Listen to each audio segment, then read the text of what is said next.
Bonjour à tous, merci d'être avec nous ce matin. J'ai le plaisir d'ouvrir cette session sur laquelle on va traiter transformation digitale. Je pense que ça là-dessus, pas de surprise pour vous.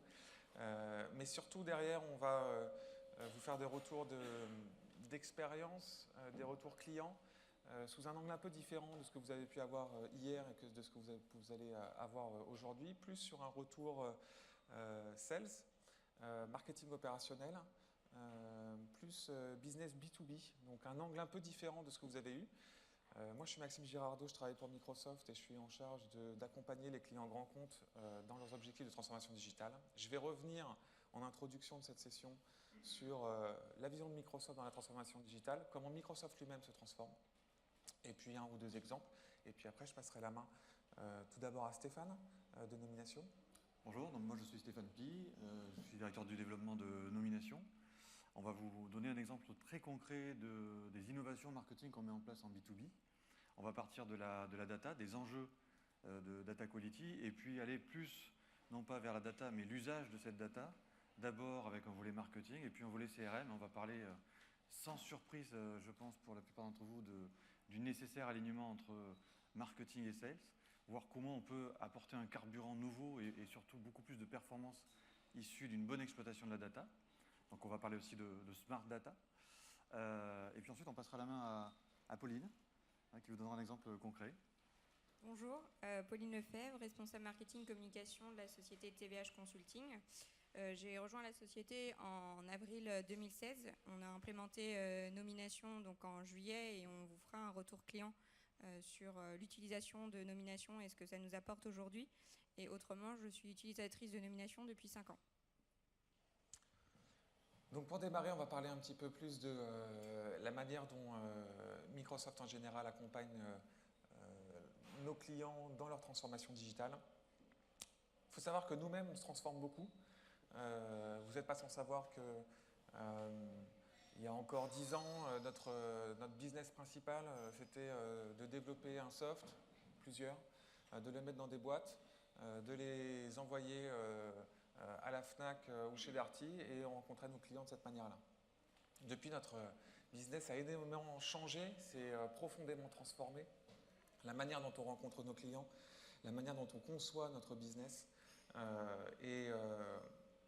Finalement, la diversité de nos clients, la diversité de la manière dont on les approche fait qu'aujourd'hui, on est plus dans on fournit des solutions avec en plus du service. Et on est plus dans une idée de comment on va faire du semi-sur-mesure avec des plateformes cloud dans lesquelles on va gérer du big data et on va y mettre dessus du deep learning, du machine learning, de l'intelligence artificielle.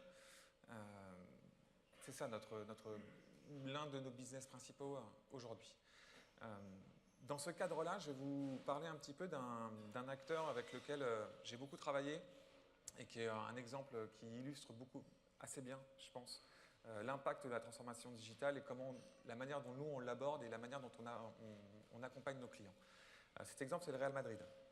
Alors, le Real Madrid, c'est une entreprise un peu particulière vue de nos fenêtres, de vos fenêtres, j'imagine. C'est le plus grand club de sport dans le monde, tout sport confondu. Ce n'est pas seulement le plus grand club de foot, c'est le plus grand club de sport, globalement. C'est 450 millions de fans. Et finalement, ils ont lancé leur réflexion autour de la transformation digitale il y a maintenant 3 ans, 3-4 ans. Et finalement, ils avaient un objectif extrêmement simple, mais complexe à réaliser en tête, qui était augmenter le revenu les revenus générés par fan. Voilà, on ne peut pas faire plus simple. Et l'objectif pour eux, derrière, il était de réussir à consolider l'ensemble de leurs données, fans. Alors pour nous, c'est des clients, pour eux, c'est des fans, mais in fine, c'est exactement la même chose. Le Real se définit lui-même comme le Disney du sport, et finalement, leur objectif, c'est d'apporter de l'émotion à leurs fans, comme nous, on apporte des services ou des produits à nos clients. Mais la mécanique reste la même. Et donc l'idée, finalement, elle a été d'accompagner finalement L'Oréal en 3 étapes pour arriver à cet objectif d'augmenter le revenu généré par fan. Premier objectif, il a été de consolider la donnée. Alors le Real Madrid, c'était 42 bases CRM différentes. C'était plusieurs sites web, plusieurs applications, des comptes Twitter, Facebook réunissant plusieurs dizaines de millions de followers pour des joueurs comme Ronaldo, etc. Une base de données d'une profondeur et d'une assez rare. Ça a bougé quelques murs chez nous. Mais bref, on a constitué une base consolidée, ce qu'on va appeler la base à 360 degrés. Je pense que c'est des choses que vous avez déjà entendues largement hier et que vous allez encore entendre aujourd'hui. C'est cependant une base indispensable pour faire ce travail. Et finalement, le socle qui nous permet finalement de construire tout ça, c'est le CRM. C'est l'outil de CRM qui a permis de consolider l'ensemble des bases. Ensuite, de faire le lien avec ce qu'on va appeler un puits de données dans lequel on va gérer l'ensemble des données du groupe à un seul et même endroit. Et une fois qu'on a fait ça, on va les visualiser, ces données, pour essayer de commencer à comprendre quelque chose. Je vais vous l'illustrer de manière très simple, pour vous montrer l'importance de la visualisation de la donnée. Pour montrer aux dirigeants du Real l'importance de tout ça, et notamment en même temps faire un proof point sur la partie social listening, on leur avait fait une sorte de prototype qui permettait sur une map monde de créer une map de chaleur en temps réel durant un match de Ligue des Champions lié à des mots-clés type Stade Bernabéu, Ronaldo, Benzema, liés au club du Real, et de montrer en temps réel comment ça réagissait dans le monde entier lié à ces mots-là. Et puis on avait fait un retour sur le smartphone pendant le match. Et ce qu'ils ont réalisé pendant ce match, c'était que leur base de fans la plus active, dans le monde où ça réagissait le plus, c'était en Asie du Sud-Est.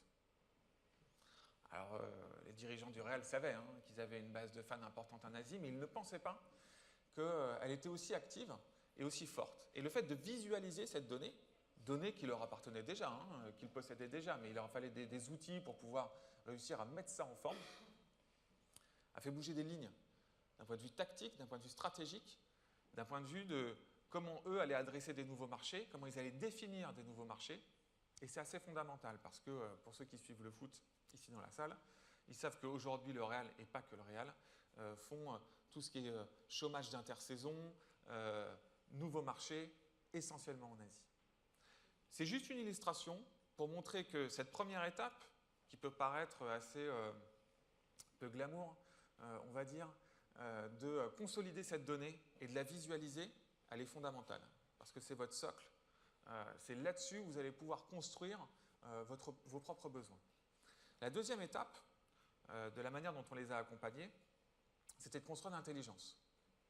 Une fois que j'ai vu M. Martin, que j'ai visualisé l'ensemble des points de contact que j'avais avec M. Martin, j'ai besoin de comprendre comment je vais interagir avec M. Martin. Et là, on a décidé d'utiliser des outils de machine learning et d'intelligence artificielle pour construire en fait, des algorithmes qui seraient propres au Real Madrid. In fine, aujourd'hui, les algorithmes qui sont utilisés par le Real Madrid pour définir les actions marketing, mais pas que, ça définit aussi le réassort des saucisses et des bières à la buvette, ça définit la visualisation des données des joueurs pendant les entraînements, ça définit les données financières, etc., etc., etc. Mais ça fait aussi la partie marketing. Dans cette partie-là, aujourd'hui, ce sont des algorithmes qui appartiennent au Real Madrid. Parce qu'ils ont utilisé des outils pour construire leurs propres algos. Ils ne sont plus dépendants d'entreprises externes pour donner de l'intelligence sur leurs propres données. Et puis après, il y a la partie action.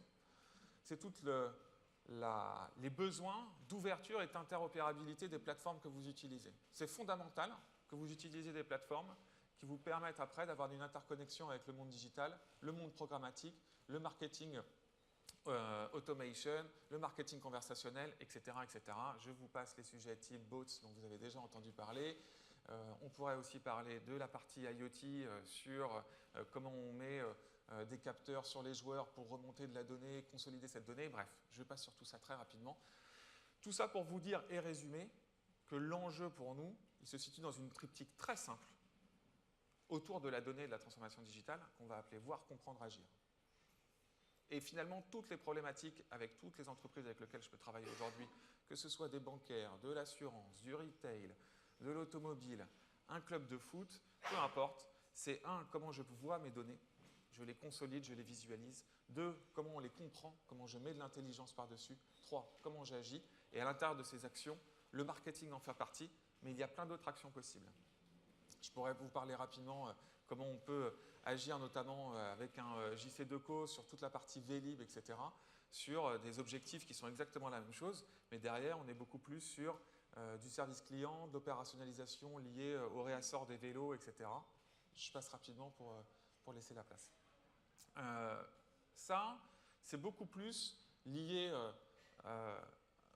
au monde dans lequel on parle depuis hier et aujourd'hui, vraiment marketing, communication, etc. Notre objectif ce matin, c'était aussi de vous donner un autre angle, vraiment de le lier beaucoup plus aux angles sales, aux angles vente, au côté concret du marché et du B2B. Et c'était l'idée de permettre de donner la parole à Nomination et à nos amis TBH pour qu'ils puissent vous faire ce retour un peu différent. Merci. Merci Maxime. Je vais passer rapidement. Bon, c'est pas grave. Je l'ai dit, mais ce qui illustrait bien. C'était le voir comprendre agir. On va retomber sur des équations, sur des triptyques chez Nomination.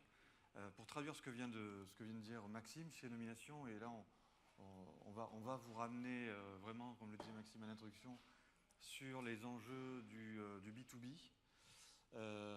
On travaille nous sur une équation qui est pas nouvelle, hein, qui consiste à réunir la bonne cible au bon moment avec la bonne information. Donc ça pose en réalité plein de questions quand on revisite ces différents piliers qui sont l'équation de la performance. Et comme le disait Maxime, dans le triptyque qu'il évoquait, voir, comprendre, agir, il y a effectivement la data qui est à l'origine de tout.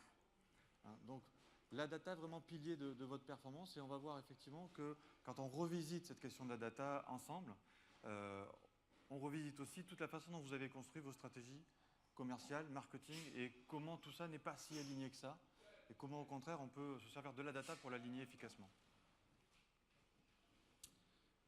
Alors aujourd'hui, vous baignez normalement, vous qui êtes dans cette salle, sur une association, une combinaison, une multitude de termes qui émergent de plus en plus. Donc j'en ai mis quelques-uns qu'on entend régulièrement.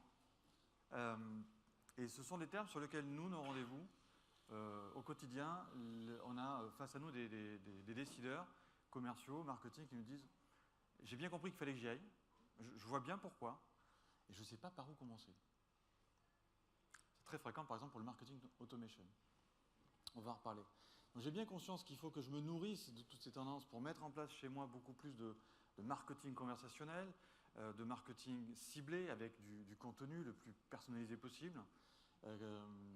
J'ai bien compris qu'il fallait que tout ça génère un maximum de leads, parce que maintenant la pression commerciale, elle est de plus en plus chez moi au marketing. C'est moi qui suis à l'origine des affaires qui vont ensuite être transformées par le commercial. Donc j'ai bien compris que je dois interagir beaucoup plus avec le CRM pour l'alimenter, mais je vais aussi m'en nourrir, puisque ma source première en B2B, c'est mon CRM. Et c'est un peu contradictoire, mais la situation qu'on observe sur le marché, sur le terrain, c'est que d'un côté, on a 80% des entreprises qui se sont équipées aujourd'hui de marketing automation, donc des outils comme Eloqua, Pardot, Marketo. Aujourd'hui, 80% de ces entreprises font toujours du marketing de masse. Elles n'ont pas développé de scénario.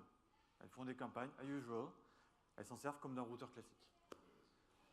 Celles qui veulent aller dans quelque chose d'un peu plus intelligent, développer des scénarios, elles se heurtent effectivement à ce que je disais tout à l'heure, elles ne savent pas par où commencer. Je comprends qu'il me faut du contenu, j'en ai pas beaucoup. Et puis je comprends et je réalise en essayant de le faire que ce n'est pas si simple à faire, des business cases, des livres blancs, des blogs, des newsletters, c'est pas si simple.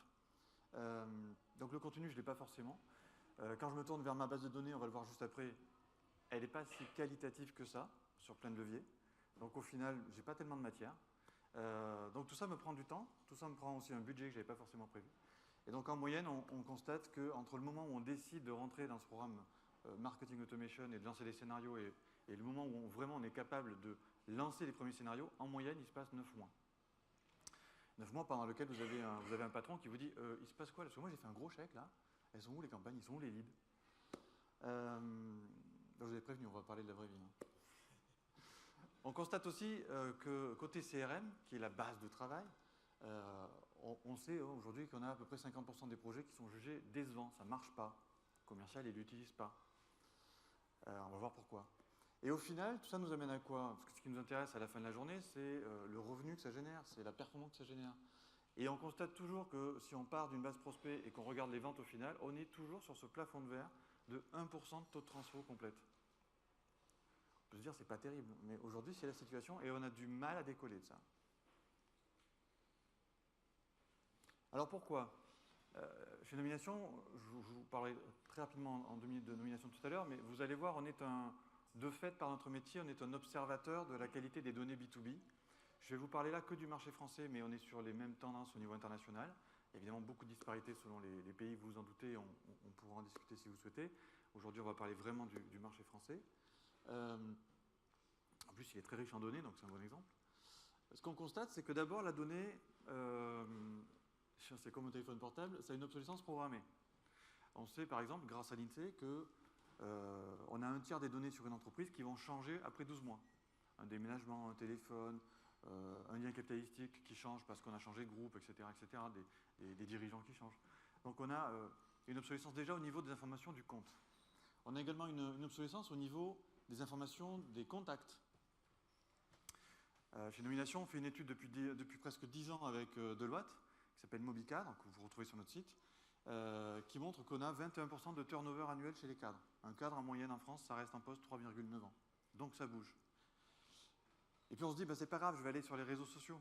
C'est une grosse tendance, ça. Tiens, mes commerciaux, ils utilisent LinkedIn. Ouais, c'est une bonne idée. Mais LinkedIn, ça fait pas tout. LinkedIn, c'est un super réseau social. C'est d'abord un outil de promotion personnelle. On est tous managers sur LinkedIn. Hein. Sur LinkedIn, vous avez beaucoup de choses qui ne sont pas à jour, comme vous le voyez. 37% des informations qui sont fausses ou obsolètes. Je pense qu'on a tous dans notre réseau des gens qu'on connaît qui n'ont pas mis à jour depuis longtemps. Enfin, ou alors je suis le seul, mais il faut me le dire. Mais normalement, on est tous concernés. Vous n'avez pas les coordonnées directes, vous n'avez pas les hiérarchies, donc c'est très incomplet. Donc ce n'est pas un outil d'efficacité. Et puis sur des réseaux, on ne trouve pas tout. Hein. Vous avez 30 à 45% des cadres ou cadres sup qui ne sont pas sur les réseaux. Donc ceux-là, vous ne les toucherez pas. Donc conséquence de cette qualité, c'est rigolo de glisser. Non, on m'a demandé de faire la pub aussi de l'écran, alors je le fais un peu. Conséquence, pour vous, dans vos bases évidemment subissent ce défaut de qualité à la source. Donc quand on diagnostique, on va en parler tout à l'heure, vos bases de données, ça c'est notre quotidien. On diagnostique systématiquement les bases de nos clients et de nos prospects avant qu'ils deviennent clients.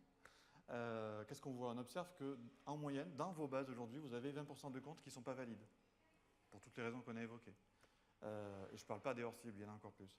Vous avez 23% de doublons. Une anecdote, IBM, vous voyez à peu près, 3 lettres. On a identifié 53 façons différentes de l'écrire dans vos bases de données. Vous êtes très créatifs. Donc je vous laisse imaginer quand on a un acronyme un peu plus complexe, ça donne des choses assez sympas. En moyenne, vous avez 1 à 2 contacts par compte. Quand on sait qu'aujourd'hui, on a un cycle de décision qui s'est beaucoup allongé, beaucoup agrandi.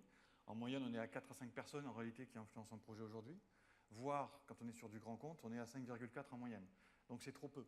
Vous êtes très dépendant d'une seule et même personne. Et puis quand on regarde la qualité des contacts, en dehors des comptes qui ne sont pas valides, 14% de vos contacts sur des comptes valides ne sont eux plus valides. Ils ont changé, c'est plus les bons. Sur la partie prospect également, quand vous vous intéressez notamment pour du marketing automation à lancer des campagnes pour couvrir de façon exhaustive votre cible, mais quelle est votre cible? On en reparlera. En fait, il vous en manque beaucoup puisqu'en moyenne, vous avez 60% de vos prospects qui ne sont pas dans vos bases. Donc vous ne connaissez en réalité pas tellement votre marché. Donc forcément, tout ça, ça a un impact sur vos performances. Et ce qu'on constate aujourd'hui, c'est qu'en moyenne, on a un commercial qui passe 11 heures par semaine à chercher de l'information et à la ressaisir dans le CRM. Alors forcément, il n'aime pas trop le CRM. Dans 80% des cas, quasiment, on sait que c'est le premier arrivé sur une affaire qui fait l'affaire. C'est la fameuse histoire de non, on a raté l'appel d'offres parce qu'en fait, on a un concurrent qui était là depuis bien longtemps, qui a influencé le cahier des charges à l'origine, et puis bon, du coup, les dés étaient pipés. Alors tant pis, on verra la prochaine fois. Un grand classique. Et au final, effectivement, on a 23% des entreprises qui se déclarent satisfaits de leur base CRM, de la qualité de leur base CRM, donc c'est extrêmement peu.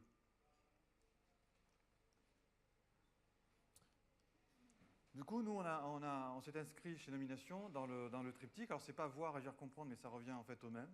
C'est un triptyque data, outils, expertise. L'idée, c'est de se dire qu'aujourd'hui, ce qu'il vous faut, c'est certes des outils, mais aussi, quand on a le contenant, c'est le contenu. Et puis, au-delà de tout ça, c'est savoir vous en servir.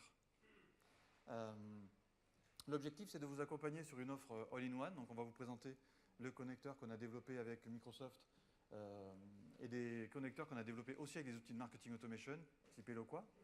Et on a appelé ça du all-in-one automation. Pourquoi? Pour du sales automation, du marketing automation. L'objectif, c'est de réunir toute cette information. Si je reprends l'idée de Maxime, effectivement, c'est de la réunir, la qualifier, savoir l'interpréter pour ensuite aller nourrir des scénarios pertinents pour du marketing automation, des scénarios avec des moteurs qui génèrent eux-mêmes des recommandations d'opportunités comme un GPS dans le CRM pour guider le commercial et in fine accélérer les ventes. En 2 mots sur Nomination, pourquoi on vous raconte tout ça et pourquoi on pense avoir quelques convictions à partager avec vous. Nomination, notre métier aujourd'hui, c'est de fournir à nos clients, qui sont des directions commerciales, des directions marketing, le bon message, enfin les aider en tout cas à adresser le bon message au bon contact au bon moment. Peut-être que Nomination, c'est une société que certains d'entre vous connaissent déjà. Non? Pas tant que ça? Bon, j'en parlerai à mon marketing. Nomination, c'est une société qui a 14 ans d'existence, franco-française, indépendante. Notre métier, c'est de collecter des informations sur les décideurs opérationnels des entreprises. Donc on va couvrir les 50 000 entreprises qui ont plus de 50 personnes en France. Donc PME, ETI, grands comptes, filiales de grands comptes et filiales de groupes étrangers, principalement, plus start-up. On va réunir l'équivalent d'un CV sur ces personnes-là. On va aller jusqu'aux coordonnées directes, de l'assistante, jusqu'à la formation, jusqu'au hobby, jusqu'à l'actualité de cette personne. Donc vous voyez, c'est très profond. Et vu ce que j'ai dit sur les réseaux sociaux, vous comprendrez qu'on ne prend pas les réseaux sociaux comme source. Nous, notre source, c'est vous. C'est-à-dire qu'en fait, chaque personne chez nous, quand elle rentre en base, elle est interviewée par nos 40 enquêteurs, qui ne sont pas des téléacteurs, ce sont des Bac+3, Bac+4, qui vont aller faire de véritables enquêtes, qui vont non seulement reconstruire votre CV avec vous, qui vont aussi faire de la mise à jour. Chez nous, il y a au moins tous les 10 mois un appel qui est fait de vérification, mais qui vont faire aussi de la modération de tous les signaux d'affaires, sur toute l'actualité qu'on va collecter sur les entreprises et sur les décideurs opérationnels, pour s'assurer qu'on ne vous envoie pas du bruit, mais qu'on vous envoie de l'information exploitable. On va revenir là-dessus. Donc aujourd'hui, on travaille avec 1000 sources inédites, des sources publiques, des sources vraiment exclusives. Je pense par exemple aux annuaires des anciens des grandes écoles. On gère les alumni des grandes écoles. On gère les carnets des membres des associations professionnelles, DFCG pour les DAF, Syntec RH, NCC, CEDAF pour les acheteurs. On va gérer également, via d'autres partenariats, les communiqués de presse. Donc, vous connaissez peut-être le carnet des échos. Ouais, à peu près. Donc vous verrez, dans les échos, il y a un carnet. C'est nous qui le faisons, on le fait aussi pour Challenge, on le fait pour Capital, mais une centaine de médias en réalité. Et au final, on réunit des profils sur 230 000 décideurs opérationnels, j'insiste, parce qu'on sait que ce qui vous intéresse quand vous travaillez avec Danone, ce n'est pas de contacter M. Ribou, c'est de contacter les responsables opérationnels qui sont dans l'organigramme. Donc ce sont ces gens-là qu'on collecte, on va jusqu'au N-5, N-6 en moyenne. C'est une base très vivante, 400 nominations par semaine, 2000 nouveaux décideurs collectés chaque mois, donc très vivante. Et là-dessus, on capte une bibliothèque de 15 types de signaux d'affaires. On va voir encore une fois que l'objectif, c'est de vous envoyer des signaux d'affaires et pas simplement un flux de type Google RSS. Alors comment on travaille? Comme je vous le disais, tout est vérifié chez nous. C'est l'ADN de Nomination. On se définit nous-mêmes comme artisans de la donnée. Pourquoi? Parce que oui, les sources d'information se démultiplient. Oui, on les capte. Oui, avec de la technologie. Donc on sait aspirer le web, on sait aspirer les job boards, on sait aspirer les grands médias. Et là-dessus, on n'est plutôt pas mauvais puisque, encore une fois, tous ces médias, ils sont partenaires de façon exclusive avec nous. Donc on a accès à l'intégralité de leurs articles. Donc nos outils d'analyse sémantique, ils travaillent sur une base qui est extrêmement riche. Mais même avec une base riche, un outil sémantique ne saura pas vous dire, quand l'article, par exemple, s'appelle Total est au carrefour de ses ambitions, l'outil sémantique, l'algo, il ne saura pas vous dire si on parle de Total ou si on parle de Carrefour. Ça, c'est la réalité. Donc derrière, nous, on croit aussi que la pertinence et la qualité, elle vient nécessairement d'une expertise, d'une couche de retraitement humain. Donc nos 40 enquêteurs, aujourd'hui, leur travail, c'est quotidiennement de vérifier non seulement l'information sur vos profils, mais c'est aussi de vérifier la pertinence des signaux d'affaires qu'on vous envoie. Pour nous, un signal d'affaires, c'est une entreprise avec au moins un événement associé à un contact, sinon ce n'est pas exploitable. Pour vous en tout cas, ok, j'appelle qui? Donc pour être exploitable, il faut qu'il y ait un contact. Vous avez ici une liste des principaux signaux qu'on propose aujourd'hui. C'était une bibliothèque qui se développe évidemment très très vite. et qu'on développe aussi parfois à façon pour certains secteurs, par exemple l'industrie automobile, pour qui on a développé des signaux spécifiques, comme les recrutements de responsables de flotte, les recrutements de collaborateurs avec véhicules, bientôt des alertes sur les renouvellements de véhicules. Et ces signaux-là représentent en fait un carburant qu'on va pouvoir vous apporter et qui va vous permettre de mettre en place de nouveaux scénarios d'usage. Je vous ai mis quelques copies d'écran pour que ça prenne un peu de corps, parce qu'il n'y a rien de plus ennuyeux que la donnée. On pense tout de suite à un fichier Excel. Donc là, c'est un peu plus sexy quand même qu'un fichier Excel. Vous avez ici, par exemple, un exemple de profil. Vous voyez, ça ressemble à vraiment un CV. Vous avez ici un tableau de bord que les commerciaux utilisent aujourd'hui, sur lequel ils retrouvent sur leur portefeuille les différents événements à traiter. Et vous avez ici un exemple de signal d'affaires. Donc vous voyez, on n'est pas sur du flux RSS. L'objectif, ce n'est pas de vous noyer sous des informations de presse où vous allez passer la journée à lire en espérant trouver quelque chose à faire. L'objectif, au contraire, c'est que vous puissiez faire votre travail. Donc pour un commercial, par exemple, c'est commercer. C'est pas passer 11 heures par semaine à chercher l'info. Donc ici, vous avez un signal d'affaires sur un projet digital. Vous avez la force du signal, qui est de 3 sur 5. Il y a un scoring en fonction des types de sources et des types d'événements qu'on est capable de collecter. Il y a une synthèse qui a été faite par nos enquêteurs. Donc oui, vous avez les sources et vous pouvez, si vous voulez voir les articles qui sont à l'origine du signal, mais vous pouvez aussi directement exploiter grâce à cette synthèse, vous voyez, en 2 phrases. Là, on a une entreprise qui s'appelle Visiomed qui a levé 18 millions d'euros le 7 août, qui, 2 semaines après, a lancé le recrutement d'un chef de projet digital. Donc on peut penser qu'il y a vraiment un projet digital. Tout de suite, on vous propose de contacter les personnes en poste qui, a priori, sont les plus en relation avec ce projet-là. Et en cliquant dessus, vous avez la fiche avec les coordonnées directes. Vous voyez, c'est extrêmement utile, extrêmement exploitable. L'objectif, c'est qu'en se basant sur ce carburant, on va pouvoir, d'un côté, alimenter des scénarios. Donc là, on est vraiment dans une logique de marketing automation sur lequel on va envoyer un signal qui va déclencher automatiquement un scénario qu'on aura prédéfini. Ça, c'est par exemple ce qu'on va faire avec Total pour la partie carte carburant. Alors, je pense que je suis comme mes camarades, quand on vous donne des exemples, c'est qu'on peut le faire, sinon, on vous rassure, on est dans un métier de confidentialité, bien sûr. Total, aujourd'hui, on les alimente avec des signaux d'affaires sur les recrutements de responsables de flotte, sur les changements de responsables de flotte, nomination, promotion, départ. Et en fonction de ces informations, ils vont envoyer différents types de contenus, différents messages, avec évidemment un enchaînement de messages qui leur permet, in fine, d'aboutir, en fonction du scoring du comportement de la personne visée, à un appel par un call center, un rendez-vous. C'est un programme, là par exemple c'est confidentiel, je ne pourrais pas vous donner les résultats, mais on l'a testé pendant 6 mois et ça marche tellement bien que ça fait 1 an que ça dure, 1 an et demi maintenant. Ce même carburant, il va permettre aussi d'alimenter un CRM, où là, on est beaucoup plus direct vers le commercial. Donc, on va faire la différence entre du signal fort et du signal faible, où là, on a besoin de cultiver et on est sur de la masse.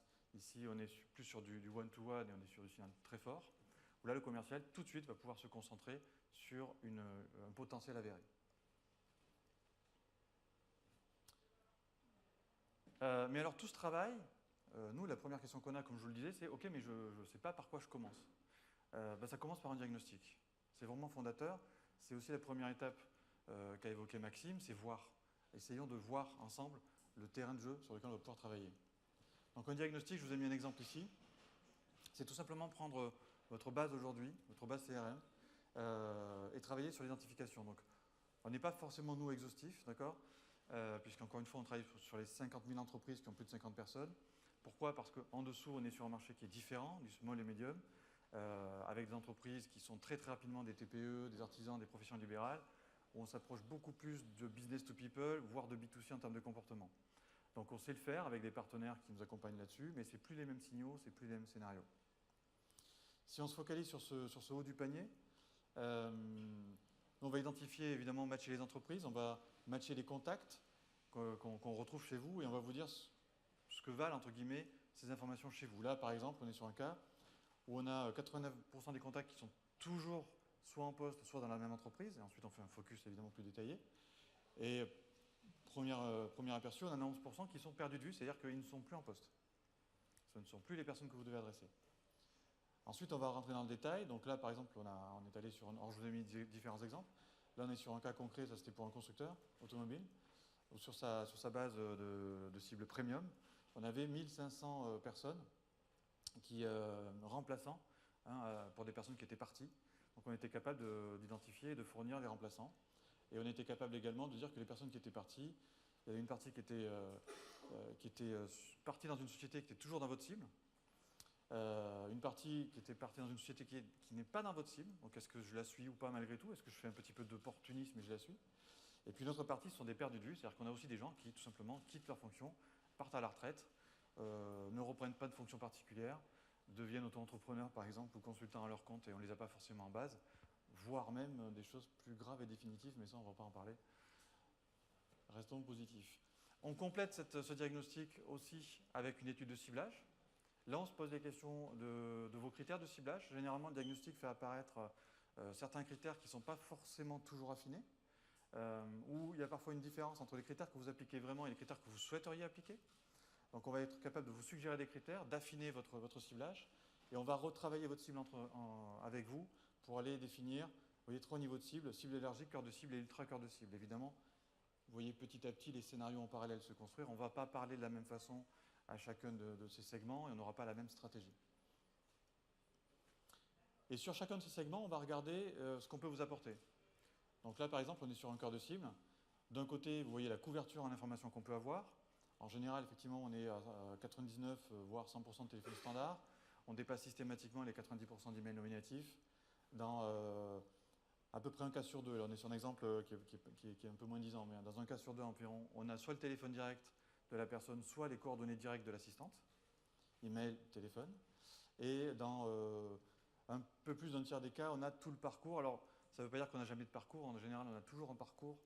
Mais quand on indique le parcours enseigné ici, c'est quand on va jusqu'à la formation. Donc, on a vraiment tout le CV.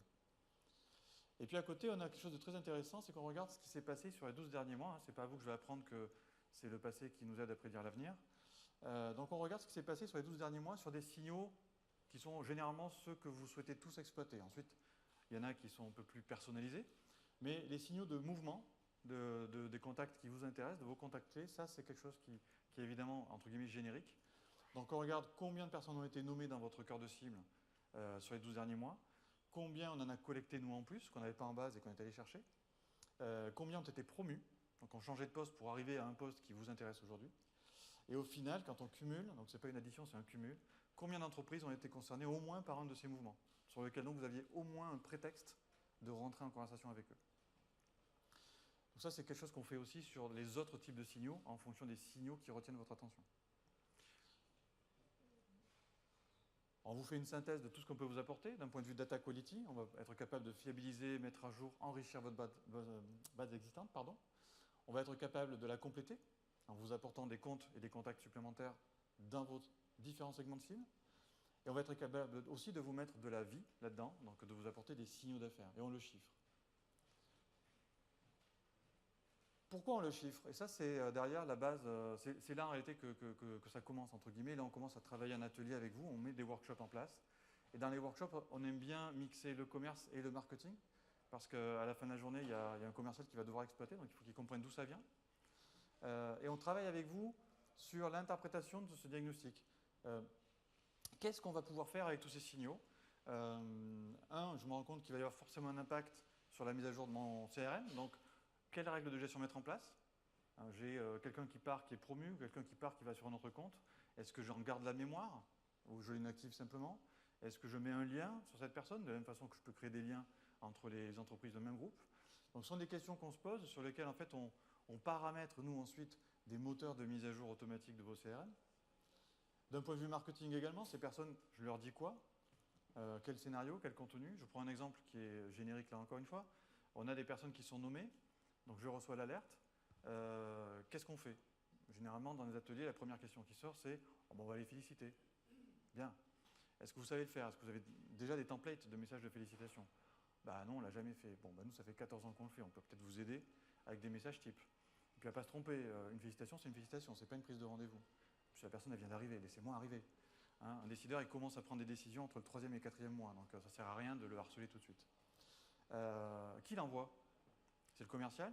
Non, il va oublier une fois sur deux, il va envoyer un message à n'importe quoi. C'est le marketing? Ouais, pourquoi pas. Souvent, c'est le marketing.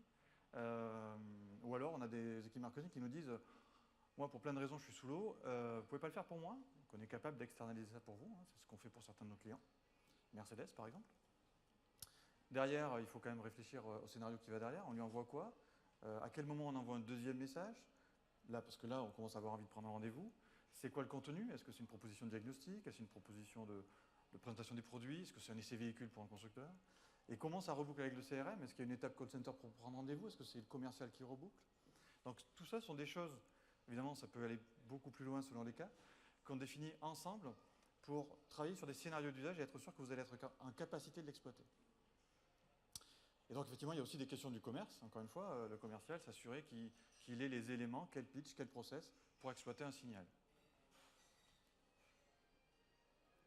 Hop là, non c'est comme ça. Voilà. Alors ce que je vous propose, c'est de voir une traduction très concrète dans le réceptacle final de toute cette information qu'est le CRM, même si encore une fois, on travaille aussi sur des connecteurs, mais c'est moins visible à l'écran avec des outils de marketing automation. Maxime me dit d'aller vite, alors on va aller très vite. Vous retrouvez ici l'environnement de notre CRM Dynamics, d'accord, sur lequel vous allez avoir ici la liste des derniers événements, des signaux d'affaires. Donc le commercial le matin se connecte, il voit effectivement l'historique sur ses comptes. Il décide d'en exploiter un en particulier. On va prendre l'exemple ici. Hop là. Non, non, non, non plus.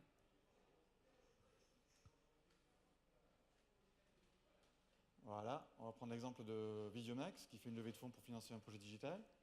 On va cliquer dessus. On va avoir le détail de l'information. Et ici, vous allez remarquer, je ne maîtrise pas encore, créer une opportunité. Donc en fait, on est dans une logique de moteur de création d'opportunités. Le commercial n'a pas à scroller, n'a pas à chercher. Il ne passe pas à côté des meilleures opportunités qui lui sont suggérées tout de suite.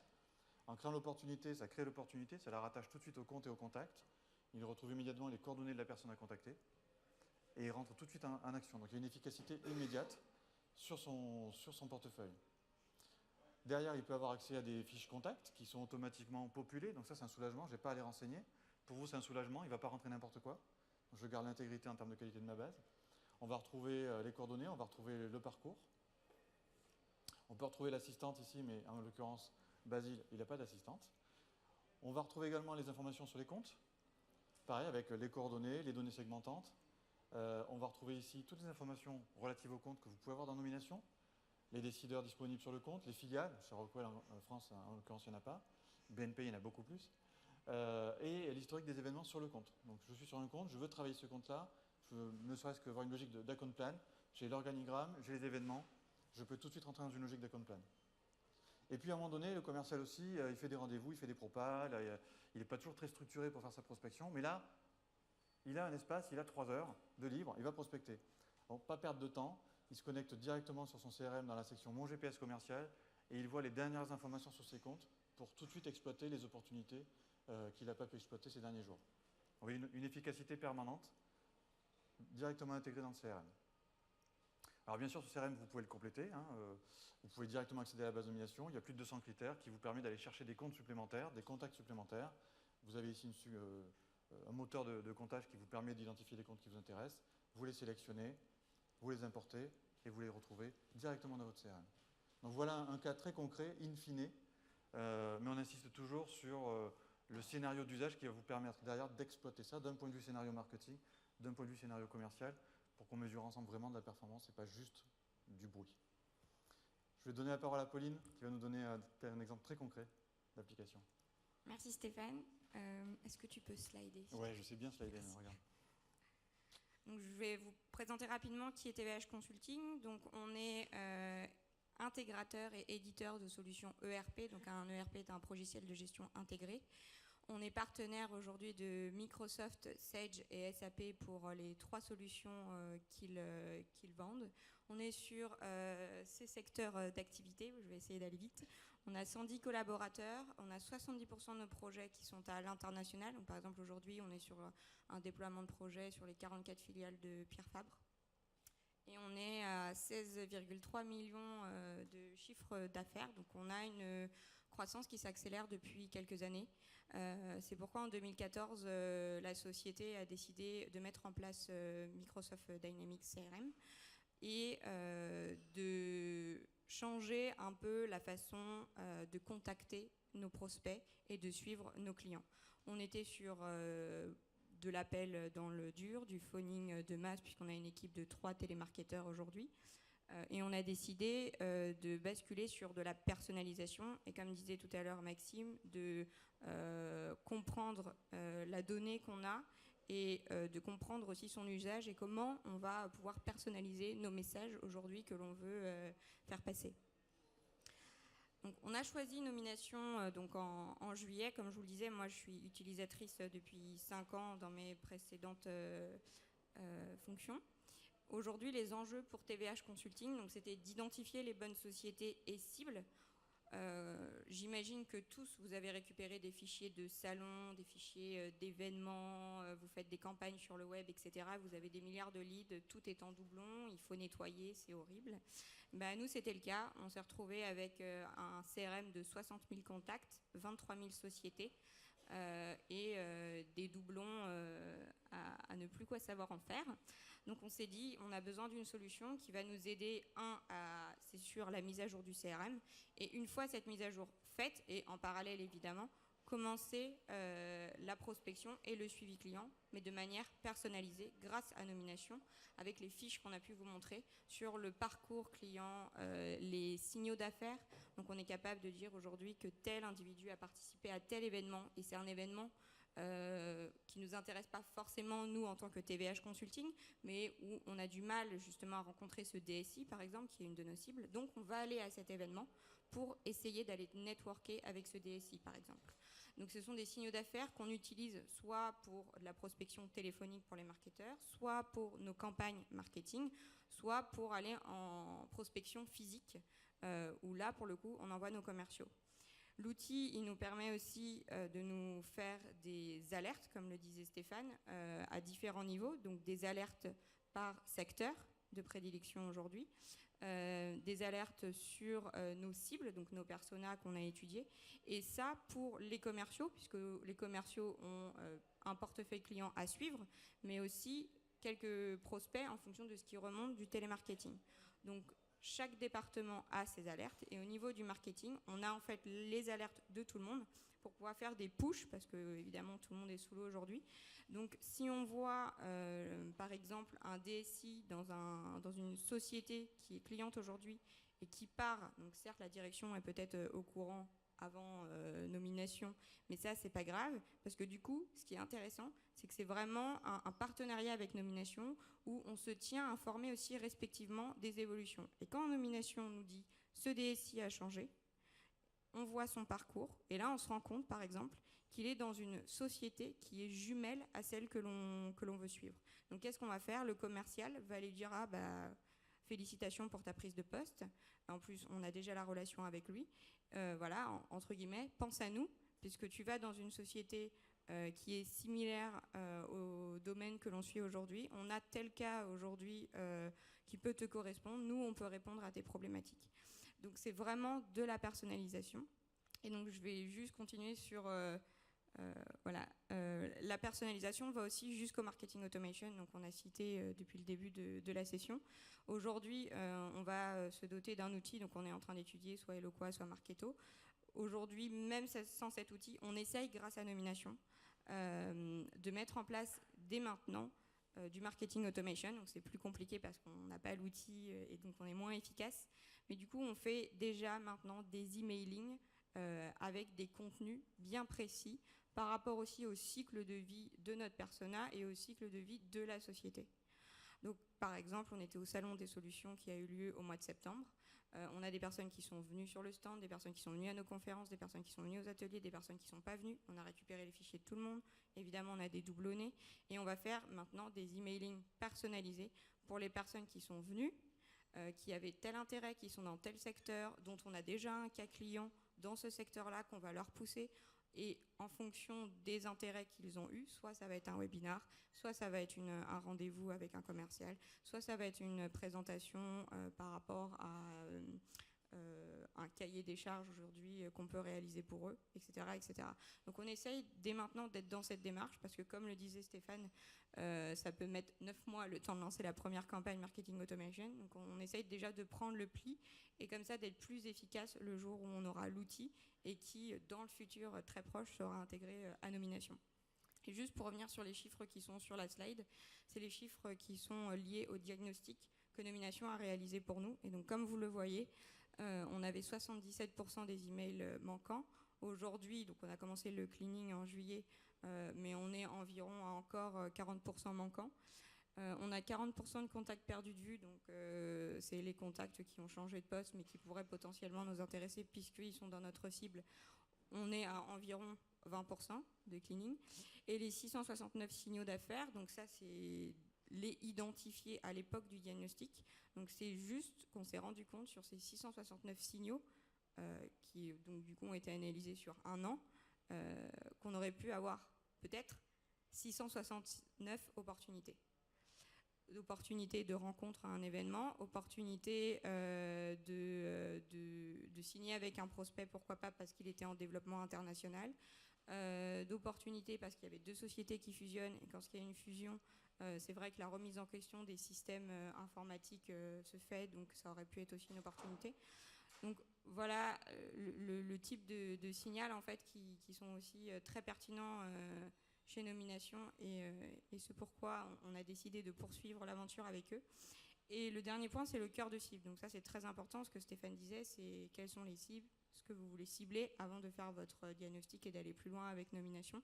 Et nous, on nous a identifié 4535 entreprises dans notre cœur de cible. Donc certes, il y en a peut-être qu'on a dans notre CRM, mais il est tellement obsolète que je pense que ça va nous permettre, et ça a déjà fait, on a déjà eu la preuve, de mettre à jour des contacts en fait, qu'on avait dans notre CRM, qui auraient dû être suivis depuis 2014, et on se rend compte que le suivi n'a jamais été fait. Et grâce à Nomination, avec toutes les alertes qu'on a, on a maintenant la possibilité d'être très très très réactif côté commercial, marketing ou télémarketing. Donc pour illustrer ce que vient de dire Pauline, sur la partie marketing automation, on a mis en place un site que je vous invite à visiter si ça vous intéresse, qui s'appelle allinoneautomation.com, qui permet de vous décrire comment on raccourcit ce cycle de 9 mois à 3 mois en vous apportant tout de suite des propositions de scénarios prédéfinis, avec évidemment la data qui va derrière, et avec également un partenariat avec une société, une agence marketing B2B qui s'appelle Areci, qui est très connue, qui, elle, vous apporte tout de suite des modèles de contenu, donc un démarrage très rapide qui permet ensuite, par itération et par ROI constaté, d'ensuite développer ces scénarios plus avant. Juste pour terminer, on va vous écouter si vous avez des questions par rapport à ce qu'on vous a dit, mais on vous invite surtout à tester ces solutions. Donc par exemple, le connecteur qu'on vous a présenté, si c'est quelque chose qui vous intéresse, n'hésitez pas à aller sur un site dédié là aussi qu'on a développé avec notre partenaire Microsoft qui s'appelle allinoneCRM.fr, sur lequel vous allez retrouver la présentation de ce connecteur. Vous allez retrouver aussi la capacité de le tester directement. Soit vous êtes déjà utilisateur de Microsoft Dynamics et vous pouvez le tester pendant un mois en l'installant très simplement directement depuis le site internet. Soit vous n'êtes pas encore utilisateur de Dynamics CRM et vous êtes curieux de voir comment ça fonctionne avec ce type de connecteur. Là encore, n'hésitez pas à cliquer sur ce lien, vous retrouverez la présentation sur nos différents supports. Et ce partenaire de Microsoft vous mettra en place une instance dédiée, là encore, pour essayer pendant un mois cette solution complète. Est-ce que parmi vous, il y a des questions ? Soit il n'y a pas de questions, c'est qu'on n'a pas été du tout clair ou très clair. Non, on a été très clair. On est très clair. Non, pas du tout de questions. Allez-y, monsieur.